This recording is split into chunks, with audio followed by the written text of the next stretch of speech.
Алгач ушул пайгамбарыбыздын сахабалары туурасында сөз кылуудан мурун дин деген эмне? Биринчи, дин дегенди адам толук түшүнүш керек. Сиз эмне үчүн дин карманасыз? Эмне үчүн ушул ибадатты кыласыз? Эмне үчүн дин? Кээ бирлер айткандай дин деген апийимби? Же өзүн өзү башкара албай калгандар кармана турган нерсеби дин? Десе уламалар айтат. Дин деген вадун илахиюн саиқун лидавил угули бихтиярихим илал хайр дейт.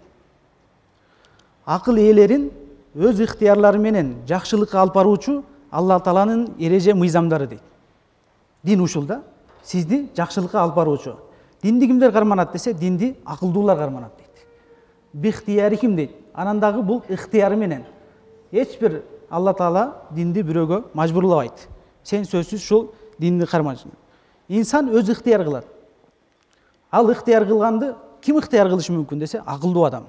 Динди акылдуулар кармайт. Бул эрежени жаттап алсаңыздар болот. Акыл ээлеринин өз ыктыярлары менен, акыл ээлерин өз ыктыярлары менен жакшылык алып баруучу Алла Тааланын мыйзамдары. Мына диндин түшүнүгү ушундай.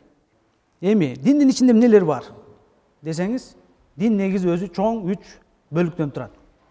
Биринчиси ыйман, экинчиси ислам, үчүнчүсү ихсан. Биринчи иман маселеси. Сиздин этикатыңызга, ишенимиңизге, жүрөккө байланыштуу маселелердин бардыгы мына ушул имандын ичинде камтылган. Экинчи маселе бул ислам маселеси. Ислам бул сиздин сырткы көрүнүшүңүз, кылган иш аракетиңиз, мына ошого байланыштуу амалдарыңыз, намаз окуганыңыз, зекет бергениңиз, ажыга барганыңыз жана башка соодалабы кылган иштериңизге байланыштуу маселелер бар ушул исламдын ичинде. Үчүнчүсү бул ихсан. Ихсан маселесинде бул адамдын адеп ахлагы, ногу дили, ички дүйнөсү, Алла Таала менен болгон мамилеси жана жан жаныбарлар менен, адамдар менен болгон мамилеси ошол жүрөккө байланыштуу, бул баягы дилге байланыштуу, адеп ахлак, кулк мүнөзгө байланыштуу, мына исламдын ушул 3-чү бөлүгүндө да. Сизде ушундай түшүнүк болуш керек. Дин дегенде адин, демек бизди жакшылыкка алып баруучу Алла Тааланын мыйзамдары. Алла Таала бизди динди бериптир, эмнеге? Биз бактылуу болуш үчүн. Жакшылык дегенде бул дүйнөдөгү эле жакшылыкпы? Жок, жакшылык дегенде бул дүйнө акыреттеги экөө тең жакшылык.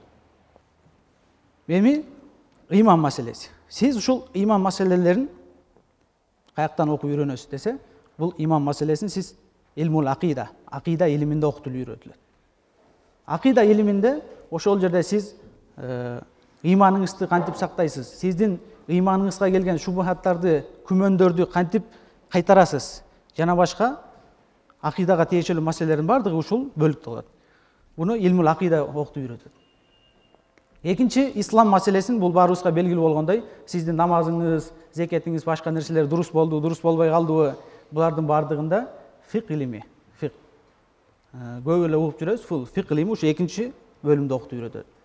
Үчүнчү, сиздин жанагы адеп аклагыңызга, мына дилиңизге байланыштуу нерселерди бул илмут тасаввуф деген бар.